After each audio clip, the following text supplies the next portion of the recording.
இந்த செய்தியை உங்களுக்கு வழங்குவது டைனமிக். 34 ஆண்டு கால சிறந்த டைனமிக் 7ஆம் உணர்வு விழித்தெழுதல் விழிப்புணர்வு உளமன உணர்வியல் அனுபவ பயிற்சிக்கு டைனமிக்.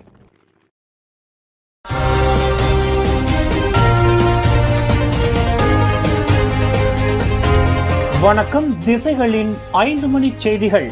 மிக மோசமாக பகடிவதை செய்த பெண்ணுக்கு அபராதம் வெறும் 100 வெள்ளிதானா? அமைச்சர் ஃபாமி ஃபட்சில் ஏமாற்றம், அதிருப்தி.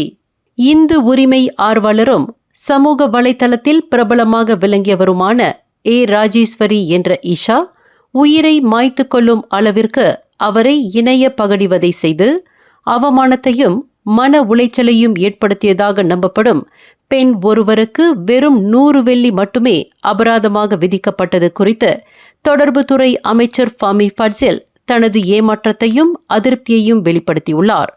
மற்றவர்களுக்கு ஆத்திரத்தை ஏற்படுத்தி மன அமைதியை சீர்குலைத்து அவமதிப்பு செயலில் ஈடுபட்ட ரவாங் புகெபரந்தோங் கோல்ஃப் ரிசார்ட் ஜலன் சம்பக்கா 2ஐ சேர்ந்த 35 வயது பெண் ஷாலினி பெரியசாமிக்கு கோலாலம்பூர் மேஜிஸ்ட்ரேட் நீதிமன்றம் வெறும் 100 வெள்ளியை மட்டுமே அபராதமாக விதித்து இருப்பது பலரை அதிர்ச்சியிலும் ஏமாற்றத்திலும் ஆழ்த்தியுள்ளது. ஓர் உயிர் போகும் அளவிற்கு ராஜேஸ்வரியை கடுமையாக நிந்தித்து காணொலியை வெளியிட்ட சமூக இல்ல பராமரிப்பாளரான ஷாலினி பெரியசாமி தனக்கு எதிரான குற்றத்தை நீதிமன்றத்தில் ஒப்புக்கொண்டுள்ளார். இதனைத் தொடர்ந்து நீதிமன்றம் ஷாலினி பெரியசாமிக்கு 100 வெள்ளி அபராதம் விதித்தது தொடர்பில் கடந்த 2 நாட்களாக சமூக வலைதளவாசிகள் பரவலாக தங்கள் அதிருப்தியையும் ஏமாற்றத்தையும் வெளிப்படுத்தி வருகின்றனர். விலை மதிக்க முடியாத ஒரு மனித உயிரின் விலை வெறும் 100 வெள்ளிதானா என்று பலர் கேள்வி எழுப்புகின்றனர்.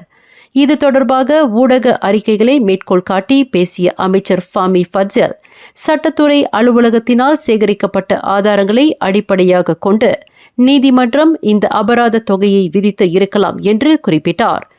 எனினும் இணைய பகடிவதை செய்யும் நபர்களுக்கு எதிராக கடும் தண்டனை விதிப்பதற்கு இணைய பகடிவதையின் வரையறையை மறுபரிசீலனை செய்ய வேண்டிய அவசியம் ஏற்பட்டுள்ளதாக ஃபாமி ஃபட்சில் குறிப்பிட்டார். குறிப்பாக பகடிவதையின் தன்மைக்கு ஏற்ப அதற்கான தண்டனைகள் அமைவதை உறுதி செய்வதற்கு நடப்பு சட்டம் ஆராயப்படும். இணைய பகடிவதை செய்கின்றவர்கள் தொடர்ந்து மற்றவர்களை நிந்திக்கும் காரியங்களில் ஈடுபடுவதற்கு மிக குறைவான அபராதம் ஒரு தடையாக இருக்காது.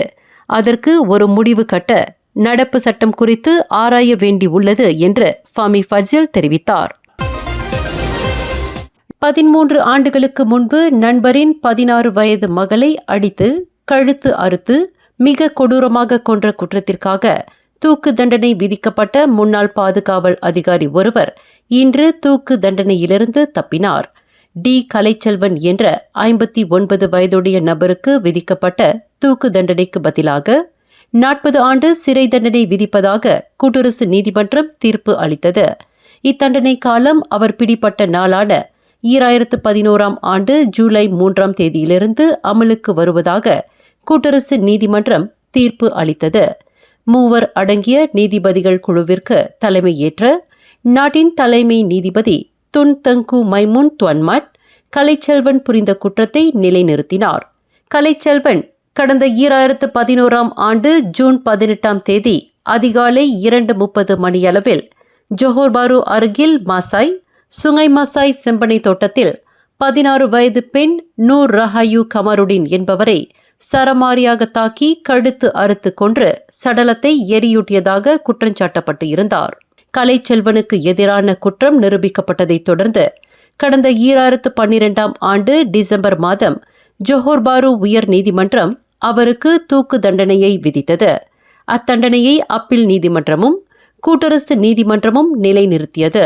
அத்தீர்ப்பை சீராய்வு செய்வதற்கு சமர்ப்பிக்கப்பட்ட மேல்முறையீட்டில் கலைச்செல்வனுக்கு தூக்கு தண்டனைக்கு பதிலாக சிறை தண்டனை விதிக்கப்பட்டது.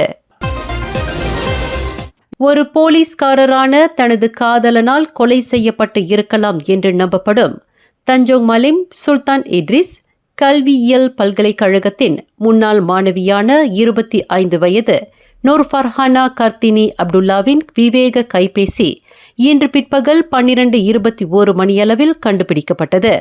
சரவா மீரியை சேர்ந்த அந்த முன்னாள் மாணவியின் உடல் கண்டுபிடிக்கப்பட்ட உலுஸ்லெங்கூர் உலுபர்னாம் கம்போங் ஸ்ரீ கிளேடாங்கில் உள்ள ஒரு செம்பனை தோட்டத்தின் கால்வாயில் அந்த கைபேசி கைப்பற்றப்பட்டது. அரச மலேசிய போலீஸ் படையின் தடயவியல் பிரிவைச் சேர்ந்த முக்குளிப்போரின் உதவியுடன் அந்த கைபேசி மீட்கப்பட்டது. செம்பனை தோட்டத்தின் கால்வாய் நீருக்கு மத்தியில் இன்று காலையில் பாதுகாப்பு வளையத்தை கட்டிய பின்னர் மீட்பு நடவடிக்கை மேற்கொள்ளப்பட்டது. இக்கொலைக்கான காரணத்தை கண்டறியவும் நீதிமன்றத்தில் முக்கிய சாட்சிய பொருளாக வகைப்படுத்தவும் 25 வயதுடைய அந்த முன்னாள் பல்கலைக்கழக மாணவியின் விவேக கைபேசி மிக முக்கியம் என்று கருதப்படுகிறது. தஞ்சோங் மலிமில் வாகனங்களை வாடகைக்கு விடும் நிறுவனம் ஒன்றில் பணியாற்றி வந்த அந்த இளம் பெண் கடந்த திங்கட்கிழமை பிணமாக மீட்கப்பட்டுள்ளார். அவரின் கொலை தொடர்பில் ஸ்லிம் ரிவர் போலீஸ் நிலையத்தைச் சேர்ந்த 26 வயது போலீஸ்காரர் ஒருவர் கைது செய்யப்பட்டுள்ளார். மலேசியாவை காப்பாற்றுங்கள் 2.0 என்ற பெயரில் அரசாங்கத்திற்கு எதிரான பேரணி நாட்டில் 3 இடங்களில் நடத்தப்படும் என்று அந்த பேரணி ஏற்பாட்டுக்குழு தலைவர் துன் ஃபைசால் இஸ்மாயில் அசீஸ் இன்று அறிவித்துள்ளார். பேராக்கில் தம்பூனிலும் பினாங்கில் பர்மத்தாங் பாவுவிலும் கோலாலம்பூரிலும் அந்த பேரணி நடத்தப்படும் என்று அவர் குறிப்பிட்டார். மலேசியாவை காப்பாற்றுங்கள் 2.0 என்ற முதலாவது பேரணி வரும் ஜூலை 27ஆம் தேதி நடத்தப்படும். அதனைத் தொடர்ந்து ஆகஸ்ட் 31ஆம் தேதி பர்மத்தாங் பாவோவில் நடத்தப்படும். 3வது பேரணி வரும் செப்டம்பர் 16ஆம் தேதி மலேசிய தினத்தன்று கோலாலம்பூர் தலைநகரில் நடத்தப்படும் என்று துன் ஃபைசால் தெரிவித்துள்ளார். வங்கி அதிகாரிக்கு லஞ்சம் கொடுத்ததாக நம்பப்படும் மலாக்கா மற்றும் கில்லான் பள்ளத்தாக்கில் வழக்கறிஞர் நிறுவனங்களை நடத்தி வரும் அவற்றின் உரிமையாளர்கள் உட்பட 3 மலேசிய ஊழல் தடுப்பு ஆணையமான SPRM கைது செய்துள்ளது. அந்த 3 இன்று மலாக்கா மேஜிஸ்ட்ரேட் நீதிமன்றத்தில் நிறுத்தப்பட்டு அவர்களை 5 முதல் 6 நாட்களுக்கு தடுத்து வைப்பதற்கு SPRM அனுமதி பெற்றுள்ளது. மலாக்காவில் உள்ள வங்கி ஒன்றில் பணியாற்றி வரும் அதிகாரி ஒருவருக்கு 12,072 வெள்ளியை லஞ்சமாக கொடுத்ததாக அந்த 3 சந்தேகிக்கப்படுகின்றனர். 41க்கும் 43க்கும் இடைப்பட்ட வயதுடைய அந்த 3 ஒருவர் பெண் ஆவார். அனைத்து நாடாளுமன்ற உறுப்பினர்களும் தங்கள் உடல் நலம் குறித்து அவசியம் மருத்துவ பரிசோதனை செய்து கொள்ள வேண்டும் என்று மக்களவை சபாநாயகர் தான் ஸ்ரீ ஜோஹாரி அப்துல் மீண்டும் வலியுறுத்தியுள்ளார். எம்பிக்கள் அனைவரும் மருத்துவ பரிசோதனை செய்து கொள்வதற்கு அவர்களுக்கு வழங்கப்பட்ட கால அவகாசம் வரும் நவம்பர் 11ஆம் தேதியாகும். அவ்வாறு மருத்துவ பரிசோதனை செய்து கொள்ள தவறும் எம்பிக்களின் பெயர் விவரங்கள் நாடாளுமன்ற அகப்பக்கத்தில் பதிவேற்றம் செய்யப்படும் என்று தான் ஸ்ரீ ஜோஹாரி அப்துல் நினைவுறுத்தியுள்ளார். கோலாலம்பூர் மாநகரில் அந்நிய நாட்டவர்களும் சிறார்களும் பிச்சை எடுக்கும் நடவடிக்கைக்கு மூளையாக இருந்து செயல்பட்டவர் என்று கூறி குடிநுழைவுத் துறையினரால் கைது செய்யப்பட்டு தடுத்து வைக்கப்பட்டு இருந்த பாகிஸ்தான் பிரஜை ஒருவரை கோலாலம்பூர் உயர் நீதிமன்றம் இன்று விடுதலை செய்தது.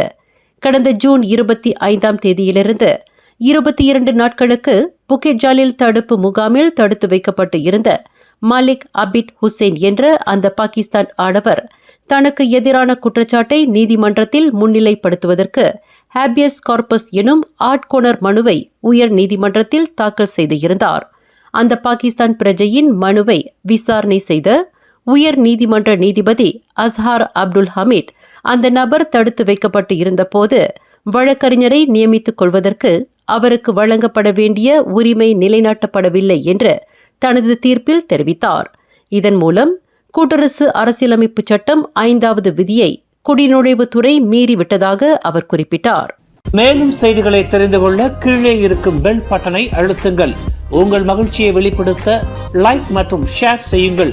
தொடர்ந்து திசைகளோடு இணைந்திருக்க சப்ஸ்கிரைப் செய்யுங்கள்.